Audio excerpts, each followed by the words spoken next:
Hello friend, नमस्कार। कैसे हैं आप सब। मैं आपका अपना साथी शिवशंकर मिश्रा लीगल दर्पण चैनल में स्वागत करता हूं। फ्रेंड्स, मैं आज बात करने वाला हूं कि क्या वसीयत जो हम करते हैं उस वसीयत में जो गवाह का साइन रहता है, उस दोनों गवाहों की यदि मृत्यु हो जाए तो उसके बाद क्या वो वसीयत वैलिड माना जाएगा, उसे हम कोर्ट में साबित कर सकेंगे। और यदि कर सकेंगे तो कानून में इसका कहाँ पे प्रोविजन है और किस प्रोविजन के अंतर्गत हम जज साहब को बता सकते हैं कि इस यहाँ पे कानून में, इस कानून में यहाँ पे प्रोविजन है और जिसके तहत आपको मानना पड़ेगा कि ये जो वसीयत बनाया गया है वो वसीयत सही है। तो इसी के बारे में आज मैं बात करूंगा। तो इसे जानने के लिए वीडियो को लास्ट तक देखिए और वीडियो देखने के बाद अच्छा लगे तो चैनल को ज्यादा से ज्यादा सब्सक्राइब, लाइक और शेयर कीजिएगा। तो आइए फ्रेंड्स, जानते हैं। फ्रेंड्स, अपने जीते जी व्यक्ति चाहते हैं कि हमारे मरने के बाद हमारे बच्चों में कोई जमीनी विवाद ना हो, डिस्प्यूट ना हो, लड़ाई झगड़ा ना हो। तो इनसे बचने के लिए वो क्या करते हैं कि अपने प्रॉपर्टी का वसीयत कर देते हैं, विल कर देते हैं अपने बच्चों में। अब उस विल को वो अपने प्लेन कागज पे भी बना सकते हैं और उसके बाद उसको रजिस्टर्ड करवा सकते हैं या अनरजिस्टर्ड कर लेते हैं। यदि रजिस्टर करवाते हैं तो उसका वैल्यू कुछ बढ़ जाता है। लेकिन यहाँ पे मुद्दा आता है कि उसमें जो वसीयत बनाते हैं उस वसीयत में क्या होता है कि दो गवाहों का साइन होना बहुत ही जरूरी होता है।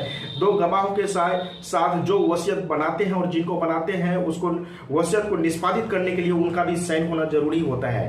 अब प्रश्न उठता है कि यदि वो दोनों गवाह में से कोई भी गवाह जिंदा नहीं है, वो स्वर्गवास हो गए, दोनों गवाहों की मृत्यु हो गया है, तो उसके मृत्यु होने के बाद क्या उस वसीयत को कोर्ट में प्रूव किया जा सकता है। यदि कोई बंदा फ्यूचर में, कोई व्यक्ति फ्यूचर में उस वसीयत के लिए कोई सूट फाइल कर देता है कि ये वसीयत गलत है और इसको कैंसिल किया जाए, तो आप कैसे उसको कोर्ट में प्रूव करेंगे। क्योंकि गवाह की तो मृत्यु हो गया, जो विटनेस है उसका मृत्यु हो गया है, वो स्वर्गवास हो गए हैं। तो अब वहां पे कौन उसको प्रूव करेगा, कौन गवाही देगा। पार्टी तो झूठ भी बोल सकता है। तो जज साहब को ये चीज हम कैसे साबित करेंगे।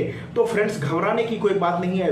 वसीयत रजिस्टर्ड हो या अनरजिस्टर्ड हो, जहां पे प्रूफ करने की बात आती है, साबित करने की बात आती है, तो यहाँ पे कोई भी पॉइंट काम नहीं करेगा, चाहे रजिस्टर्ड हो या अनरजिस्टर्ड हो।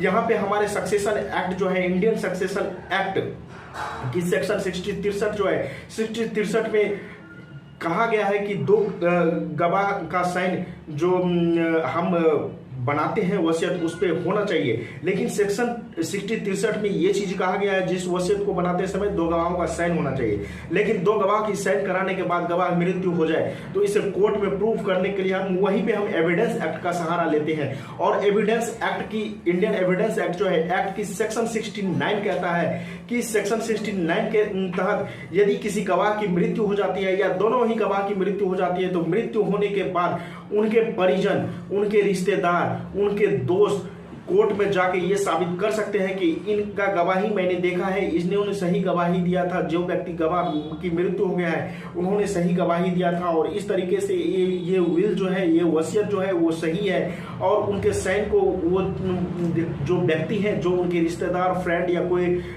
जो भी परिजन है, वो जो वहां पे गवाही देने के लिए गए हैं उनके बिहाफ पे, जिन व्यक्ति की मृत्यु हो गया है,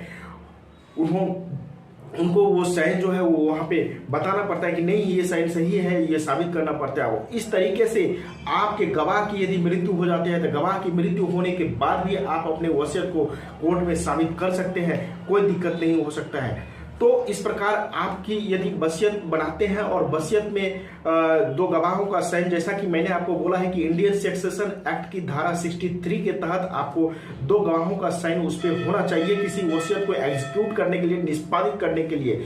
और वो दोनों गवाहों की मृत्यु हो जाती है तो मृत्यु होने के बाद आपको घबराने की कोई जरूरत नहीं है। कोर्ट में वहीं पे हमारा एविडेंस एक्ट जो है मुझे प्रोटेक्ट करता है। एविडेंस एक्ट की धारा 63 जो है, सॉरी 69 जो है, वो 69 हमें ये प्रोटेक्ट करता है कि 69 में ये चीज बताया गया है कि उसके कोई परिजन, रिलेटिव या फ्रेंड्स, जो भी व्यक्ति है जो उसके नौ टू है, वो यदि कोर्ट में आके ये बोल दे कि नहीं, इनको मैंने इस विल से रिलेटेड कितने बार बातचीत करते हुए देखा है, ये विल इन्होंने ही साइन किया था, ये गवाही दिया था, हमारे सामने ये गवाही हुआ था, ये चीज आके वहां पे बोल दे, उनके साइन को वो सही साबित कर दे, तो वो विटनेस के रूप में उसको माना जाएगा और उसके बाद जो है उसको प्रोवाइड कर दिया जाएगा, उसको जो है सही मान के उस वसीयत को सही माना जाएगा।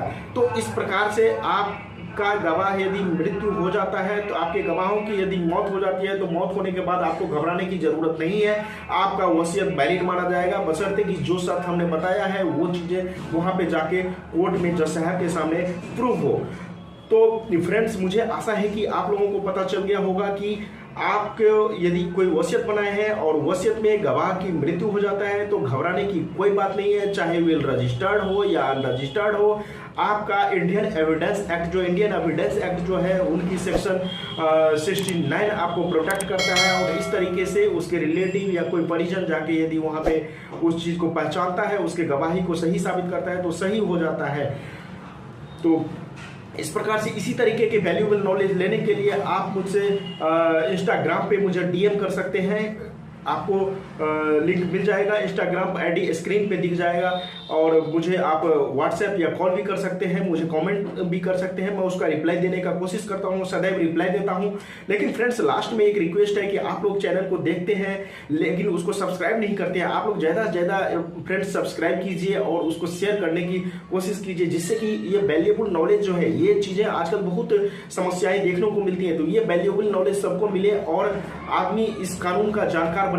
आप किसी भी लीगल टॉपिक पे यदि हमसे बात करना चाहते हैं तो आप कॉल के जरिए मुझसे बात कर सकते हैं, व्हाट्सएप के जरिए बात कर सकते हैं, इंस्टाग्राम पे मुझे आप डीएम कर सकते हैं और इसकी बुकिंग के लिए आपको मेरा कॉन्टैक्ट नंबर भी स्क्रीन पे मिल जाएगा, तो आप उस कॉन्टैक्ट नंबर को नोट करके आप कॉल बुकिंग करवा सकते हैं। तो फ्रेंड्स, आज तक के लिए इतना ही, फिर मिलेंगे नेक्स्ट वीडियो में, तब तक के लिए